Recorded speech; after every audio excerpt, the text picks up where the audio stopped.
Hola, conversamos hoy con el doctor Gabriel Calzada, el expresidente del Instituto Juan de Mariana. Doctor Calzada, ¿el calentamiento global es una realidad o no? Sí, yo creo que, al menos en mi opinión, el calentamiento global es una realidad. Lo que no sabemos es cuáles son sus causas o cuánto tiempo durará, pero es una realidad, al menos desde el punto de vista de lo que ha ocurrido en los últimos 100 años. En los últimos 100 años parece que la Tierra se ha calentado a nivel global unos 0,6 grados centígrados. De todas formas, no está claro si esto es un calentamiento que vaya a tener continuidad en el tiempo o si ahora van a cambiar las tornas. Hay una serie de científicos que piensan que vamos hacia un enfriamiento global, aunque hay una mayoría de científicos que piensan que el calentamiento está aquí y por bastante tiempo. Pero sí parece ser una realidad, sí hay un cierto consenso entre los científicos de que hemos vivido una época, o que estamos viviendo una época de calentamiento. De todas formas, no una época muy homogénea. En los años 50 y 60, por ejemplo, tuvimos enfriamiento global. Y desde el año 2001 hasta la actualidad no estamos teniendo calentamiento global. Esto es un dato que no suele reproducirse en los medios de comunicación, pero es interesante que desde septiembre aproximadamente del 2001 hasta la actualidad, pues hasta principios del 2008, la temperatura global no ha variado realmente significativamente. ¿Y de dónde sale toda esta idea del calentamiento global como un peligro, como una amenaza? Bueno, antes de tener la idea del calentamiento global como un gran peligro, teníamos la idea del enfriamiento global como un gran peligro. En los años 70 y 80, de lo que se hablaba era del enfriamiento global y del peligro que eso suponía para el ser humano.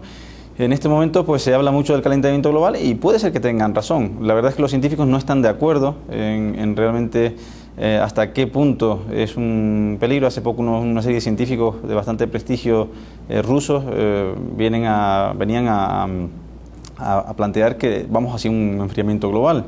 De todas formas, es en los años 80, sobre todo a raíz de un verano muy caluroso en Estados Unidos, cuando un científico de la NASA, James Hansen, plantea que estamos en un proceso de calentamiento global y que además que el ser humano podría tener cierta influencia en ese proceso, ¿no? Eso es un tema importante. ¿Qué responsabilidad o qué culpa tenemos los seres humanos en cuanto a este calentamiento global? Bueno, ahí sí que la cosa está todavía es mucho más confusa. De hecho, los científicos, cuando se les pregunta sobre esta cuestión, la última gran encuesta de científicos se produjo hace unos años, dirigida por un científico muy conocido, von Storch, y el resultado entre 530 científicos de 27 países era que, valorando de 1 a 7 el grado de influencia del hombre sobre el calentamiento global, el resultado era 3,6, justo en la mitad. O sea que los científicos aquí parecen estar muy divididos y no tener muy claro hasta qué punto el ser humano está influyendo en ese proceso de cambio climático, que por otro lado cambio climático ha habido siempre a lo largo de la historia de la humanidad. Y entonces, pues no está nada claro hasta qué punto el ser humano puede influir. Sí está muy claro que la actividad solar influye mucho, está muy claro que el vapor de agua produce un efecto invernadero muy muy potente y que los seres humanos, la cantidad de gases de efecto invernadero que emitimos con nuestra actividad industrial son relativamente pocos en relación a los gases de efecto invernadero que hay en el planeta. La gran pregunta es si esos pocos gases en relación al total pueden marcar una gran diferencia o pueden influir mucho o no. Y ya digo que es que aquí no hay una conclusión porque realmente los científicos están muy divididos en torno a esta cuestión. Usted ha mencionado que siempre ha habido cambio climático en el mundo, eso no debería sorprenderle a nadie. Sin embargo, suponemos que no queremos el cambio climático, que no queremos el calentamiento global. ¿Hay alguna posibilidad de que el ser humano influya en evitar o retardar o minimizar los efectos que podría tener un cambio climático, ya sea que tengamos responsabilidad en él o no? Exacto, yo creo que esa además es la pregunta interesante. Lo que debemos de plantearnos es, vamos a suponer que sí estamos ante un gran cambio climático y peligroso, porque es que además algún día podemos aunque esta vez no estemos ante ese cambio peligroso, algún día lo vamos a estar seguramente. Entonces lo interesante es vamos a plantearnos la hipótesis de que estamos ante un gran cambio climático y que es peligroso para el hombre. ¿Cuáles son las medidas, cuáles son las políticas públicas que realmente podemos utilizar para reducir la amenaza? Y lo que sí estamos en condición de afirmar en estos momentos es que la solución que se está implantando por parte de Naciones Unidas y por parte de muchísimos gobiernos, que es el protocolo de Kioto, no soluciona absolutamente nada. No es realmente una solución. El protocolo de Kioto es un sistema de racionamiento de gases de efecto invernadero que dada la tecnología actual, vienen a racionar realmente la producción industrial en el mundo. y después que crean un mercado de derechos de emisión que lo que hace es convertir la economía en un juego de suma cero.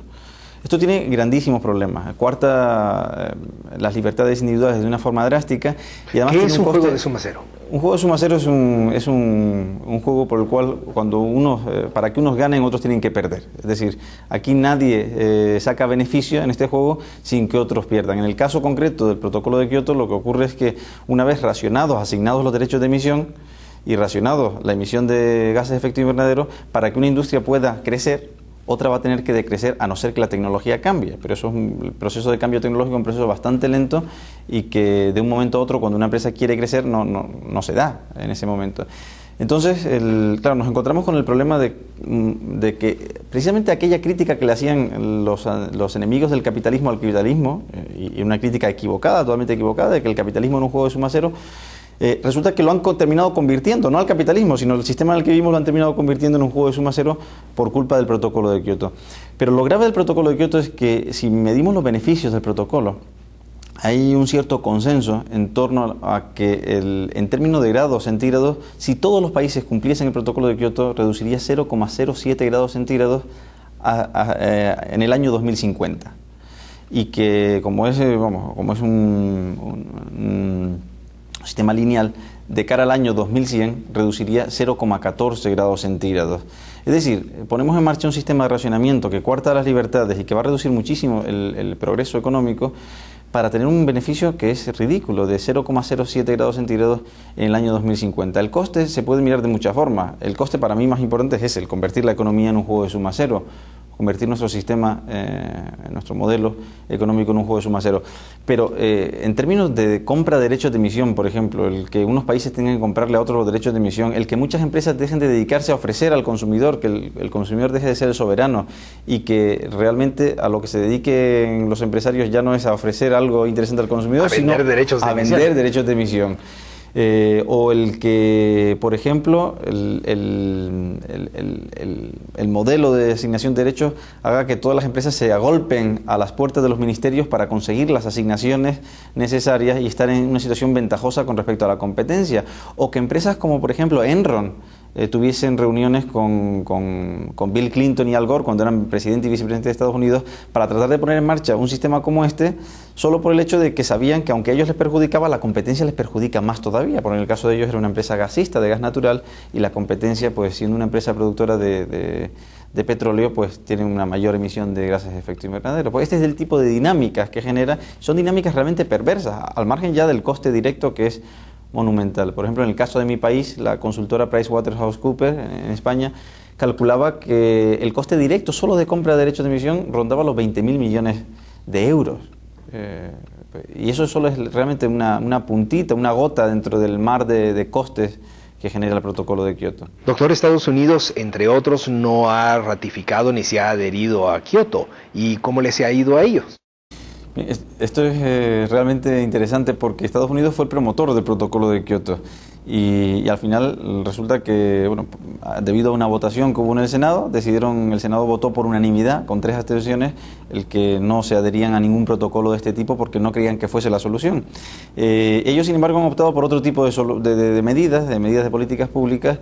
Y resulta que al final Europa, con su protocolo de Kioto y su gran defensa de este tipo de medidas de racionamiento, está aumentando la tasa de aumento anual de gases de efecto invernadero es 3 veces superior a la de Estados Unidos. Es decir, Estados Unidos ha conseguido con otro tipo de medidas, desde las medidas fiscales hasta el crear sumideros de carbono, el ampliar los bosques que están en crecimiento jóvenes, han conseguido reducir a 1/3 la tasa de incremento de CO2 con respecto a lo que aumenta Europa, ¿no? Así que eso nos muestra de nuevo que por más que se nos diga que solo hay una solución y que la solución es racionar y la solución es Kioto, pues hay otras alternativas que van mucho más en la línea del respeto de libertades individuales, de medidas mucho más acordes con el mercado libre, que son capaces de solucionar el problema en la medida de que lo haya y de reducir en todo caso la emisión de gases de efecto invernadero. Muchas gracias por su tiempo y gracias por esta información importante, doctor Calzada, y a ustedes muchas gracias por su atención. Gracias a ustedes.